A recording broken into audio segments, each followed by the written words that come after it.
I think there's a lot of misconceptions about the homeless and the help they require. I mean, I ended up homeless under some extreme circumstances, but there are a lot of people simply from job loss and housing loss, you know, that end up on the street and really need help.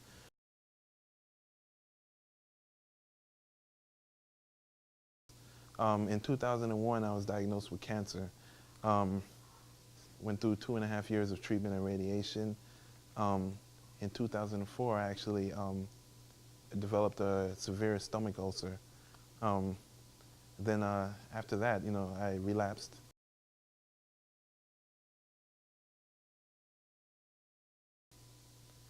After losing my job, my fiance had been pregnant, and after, you know, after delivering the baby, complications, she passed away. And from there, I ended up homeless for a while. And I was also a victim of domestic violence with my ex-husband. So we had to do something because enough was enough. And my children, I have 4 kids. My youngest son is 13, my oldest daughter is 16, and I have a set of twins. So I was pregnant at the time that we were living out of the vehicle.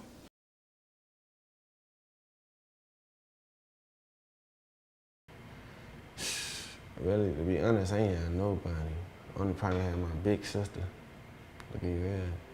We had each other backs, you know. I'm adopted, you know, grandma, she waited, she got me, and my sister from DCL. We lived with her till now.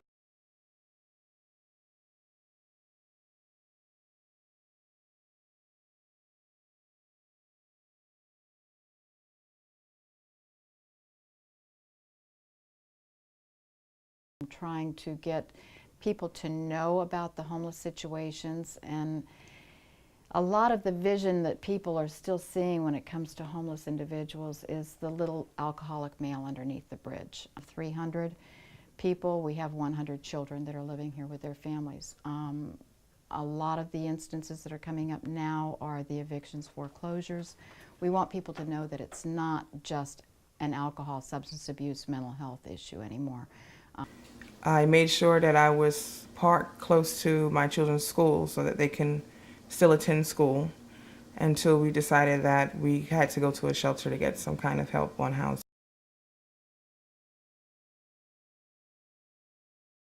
Almost half the people in our programs here are families with kids, and we want to have people, you know, who are interacting with people who are homeless so that they see them and that their children grow up seeing that they're just like you and me. This is just somebody who had some bad event happen in their life, who wound up in a bad place, and look what they can do, and look, they're working right next to me.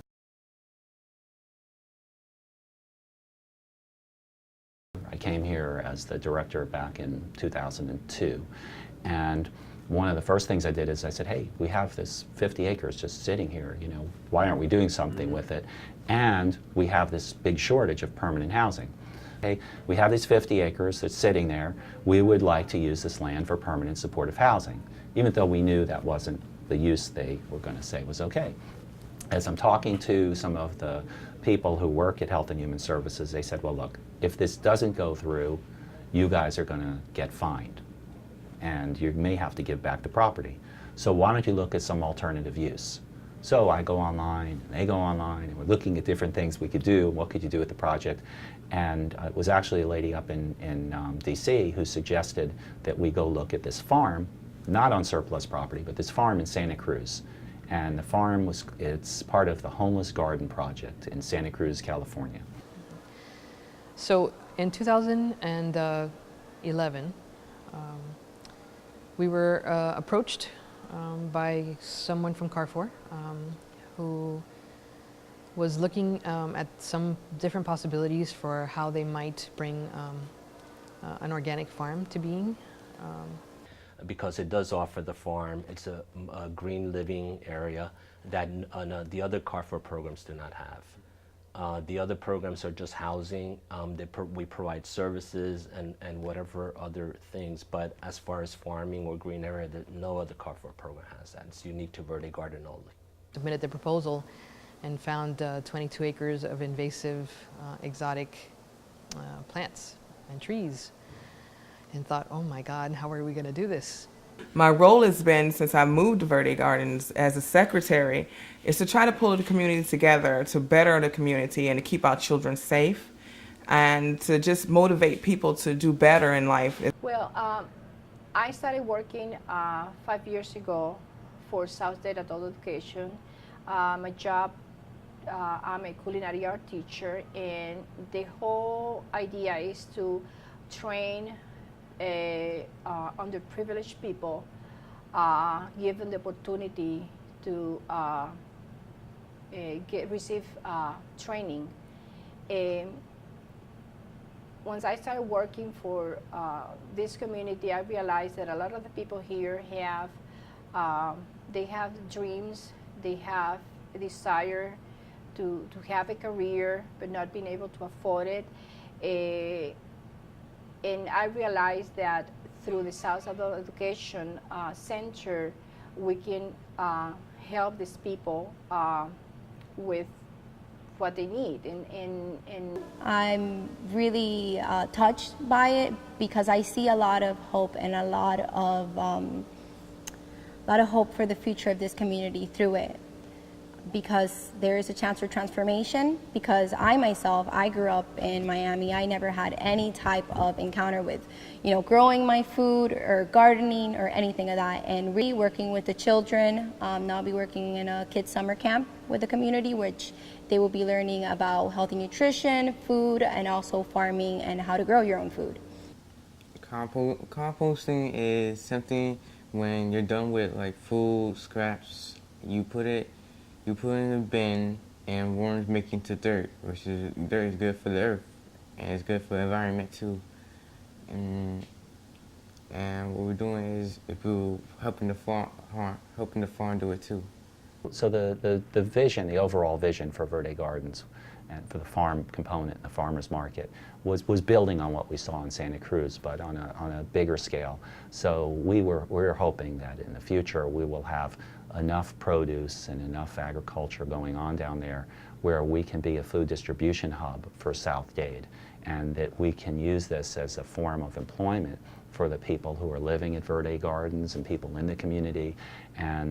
But there are a lot of people that are interested in cooking and other forms of preservation, so we developed a microenterprise training program designed to involve residents in doing all these different kinds of things. That you think that you go out there with your shovels and you go out there with these tools and you work the farm, but it's more about if you're a rapper, you're a singer, you work on plumbing, you do things like that. You bring all these talents to the farm, and all of these things kind of join the community. It's not so much about working in a field.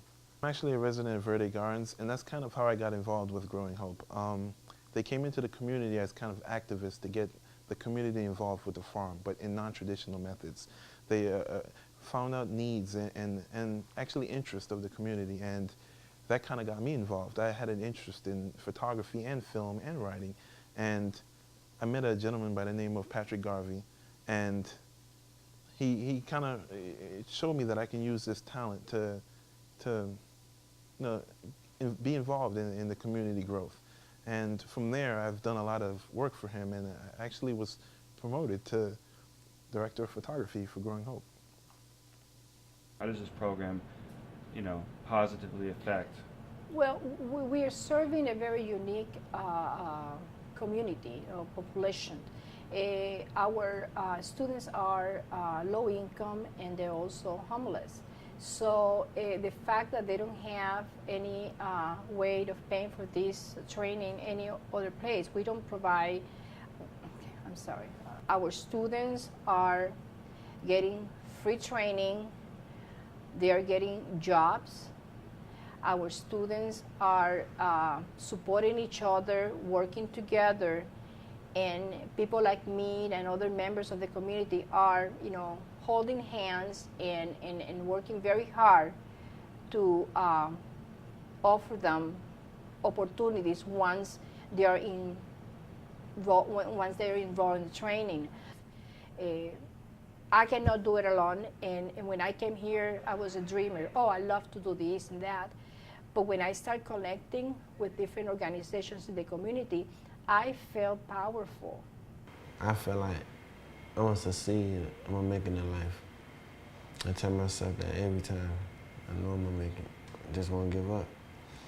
Good. So we're trying to grow great soil. We're trying to produce the healthiest food possible. And through doing that, we're healing this piece of land, you know, and hopefully if this spreads, we can heal the rest of the community too. Yeah, I'm interested in Verde Test. I would like to, you know, plant fruits, vegetables, and volunteer. Plant a mango tree. Want me to show it to you? Sure.